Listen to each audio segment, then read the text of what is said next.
Today I'm going to be cooking fried chicken tenders and fried pickles. And I think fried pickles go really well with fried chicken. It's a nice alternative from something like standard French fries. I'll be deep frying both of these in vegetable oil. And there's a lot of chicken tenders out there that are pre-breaded, and you can either deep fry them, bake them, or put them in the air fryer. And I've had a lot of them and they're good, but for me, I think a hand battered deep fried chicken tender definitely tastes the best. First, I want to clean up my chicken tenders just a little bit. I have had chicken tenders where this little skin or membrane was left in place, and sometimes it can be kind of chewy, so I do like to pull those off if the chicken tender has it on it. Not all chicken tenders have it. I think when they process the chicken tenders, some of them just come off naturally, and others it stays on there. Now there's also the little tendon on the back of some chicken tenders. It doesn't really bother me that much. If it's really large or hanging off, I'll usually cut those off. But I find during the frying process that they pretty much almost liquefy to the point where they're not an issue. But I do know that some people have problems with those, so if you do, you can certainly cut that off. Next, I like to cut the chicken tender into 2 pieces. So I'll just kind of cut them at an angle like this and just try to keep them roughly equal in size so that way everything cooks evenly. I'm going to finish trimming up these chicken tenders and then we'll get them ready to fry. Now both the pickles and the chicken tenders that I'm going to cook today are both kind of wet. The pickles are a little wetter than the chicken, but with both of them it's important to get them as dry as possible so that the batter sticks to the meat, and once they're fried your crust doesn't end up falling off. So I'm going to place my chicken tenders just on a paper towel, and I'm just going to pat these dry. I'm obviously not trying to get every bit of moisture out, but I do want to get the excess moisture out so that there's no issues with the batter sticking to them.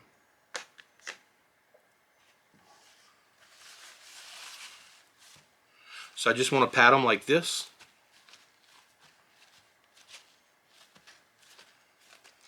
And you can see how saturated this paper towel is getting just from those few small chicken tenders.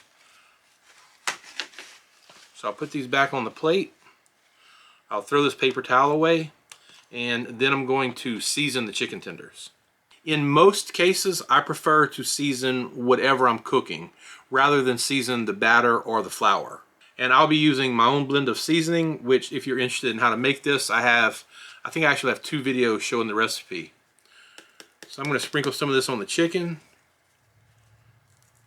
And I'm going to put it on fairly generously because for one reason, this seasoning, one of the big advantages of it is you can really even use too much of it and it won't make your food too hot or too salty. And since I'm not going to be marinating the chicken tenders for any length of time, I want to be sure and get a good bit of seasoning on the meat.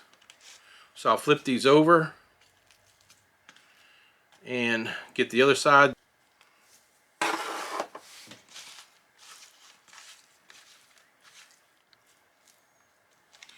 The chicken's now ready, and while my deep fryer heats up, I'm going to make my batter. When it comes to the batter, a lot of people have their own favorites. And I've tried lots of different batters. Everything from egg wash to just eggs, milk, buttermilk, combinations of all of them, and even some pre-made batters. But today I'm going to be using a really simple batter that I think works well, especially if you want a little bit crunchier coating on both the chicken and the pickles. And it's going to simply be made out of flour and water. So first I'll put some flour into a container.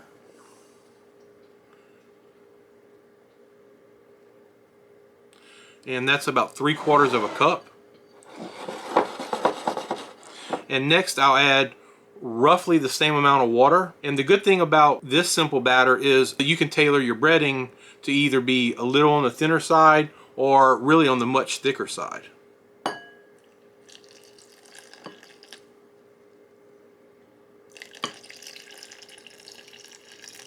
Next I'll take my handheld mixer with my whisk attachment and I'll mix this up.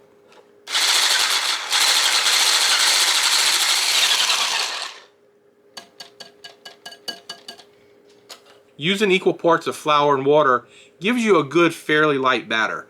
But since I want a little bit thicker crust on both my chicken and my pickles, I'm going to add a little bit more flour, probably about 1/4 cup.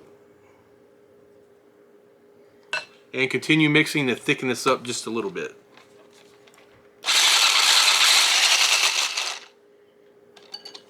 Okay, this is the consistency that I'm looking for what I'm cooking today.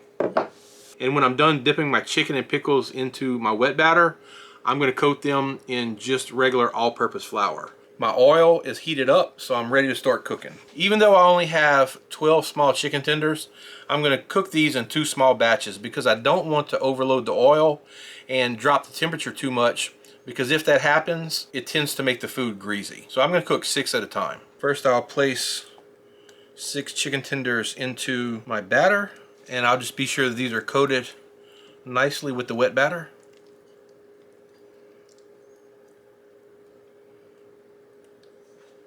And I'll drop them into my flour.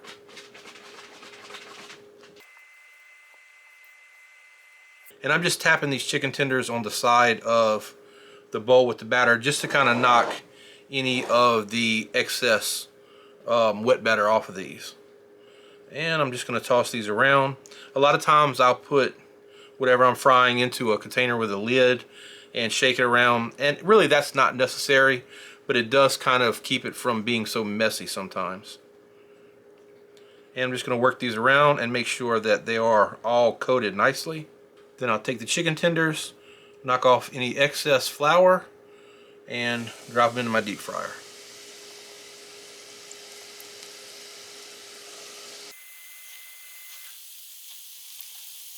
Now these are going to need to cook for probably 5 minutes or so.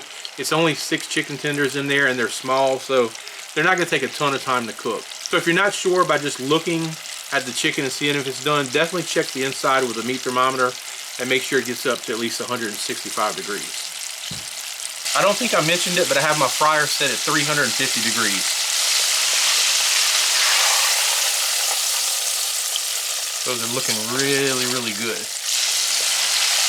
One thing that I like to do during cooks is sift the flour.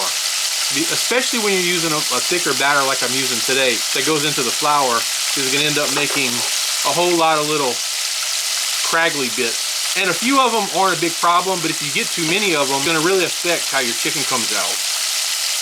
So I'll just take a small hand sifter and I will pull some of those out. I'm not trying to get every single one of them. I just want to get the bulk of them out. The chicken tenders look like they're just about done. They've been in here just a little over 4 minutes. So I'll check the temperature on one of them, and they are done. So I'm going to drain my excess oil out right here for a second. Kind of give those a shake. And I'm going to pour them onto a paper towel lined plate to help absorb the extra oil so that they aren't greasy. And those are looking really good. And see, I really like the texture when using a flour-based batter. Okay, my second batch of chicken tenders is done, so let me get those drained. Okay, these chicken tenders are looking really, really nice. Okay, time for the pickles. Now for them, I'm going to do the same thing as I did with the chicken.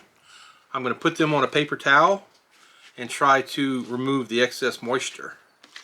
Yeah, I'm just going to pat those dry, or at least as dry as I can reasonably get them.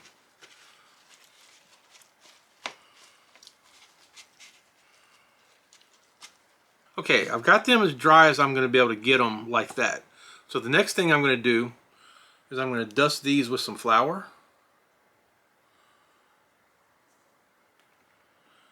And the flour is going to help stick to the pickles, and it's going to absorb some of the moisture that I can't get off with the towels. One thing you can do is you can lay your pickles out on a plate and you can sit them uncovered in the refrigerator for a couple hours, and that will help some of the moisture come out of the pickles. And I know you're probably thinking, why don't I just put the pickles into the flour? But I really don't want to completely coat the pickles. I really just want some flour on them to help absorb that extra moisture. This is really a single serving of pickles. There's not too many here, so I'm going to be able to cook the whole batch of these at one time. So first I'll put these into the wet batter,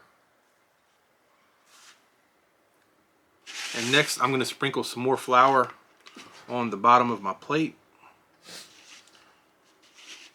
And I'll mix these around. Looks like I'm gonna have just enough batter to do this batch of pickles. And I'm really not too concerned if some of the pickles stick together or anything like that. It's just not a big deal. So next I'll put them into the flour. And I did sift the flour after I cooked my last batch of chicken. And I'll work these around until they're all coated. But sometimes if you put your pickles into the flour, then into the wet batter, especially when it's a flour batter, and then back into the flour, the coating can be a little bit too thick. I've got my pickles coated pretty good, and I'm going to take them out and I'm going to put them back onto the plate that I put some flour on. And the reason I'm doing it like this is because there's so many pickles here that if I start throwing them into the fryer, by the time I get the last few pickles in there, the first ones are going to be just about done.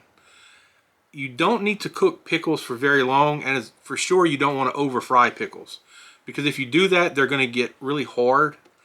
If all the moisture comes out of the pickle, it's going to be really hard and crunchy. So when I fry pickles, I basically want to just cook them to the point where the crust on the outside gets done, and then it's time to pull them out.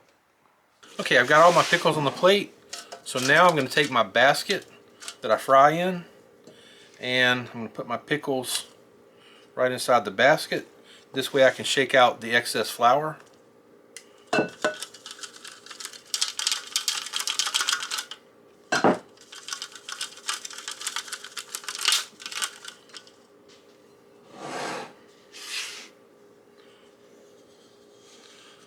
And then drop them in the fryer.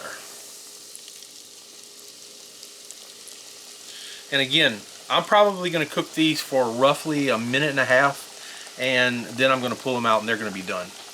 I don't typically season my pickles. I think pickles have enough of a robust flavor that they're pretty good on their own. But if you wanted to put seasoning, you certainly could. It's just not something that I do. It's been almost a minute, so I'll give these a little shake. And my pickles are done. Because again, I don't want to overcook them and make them hard.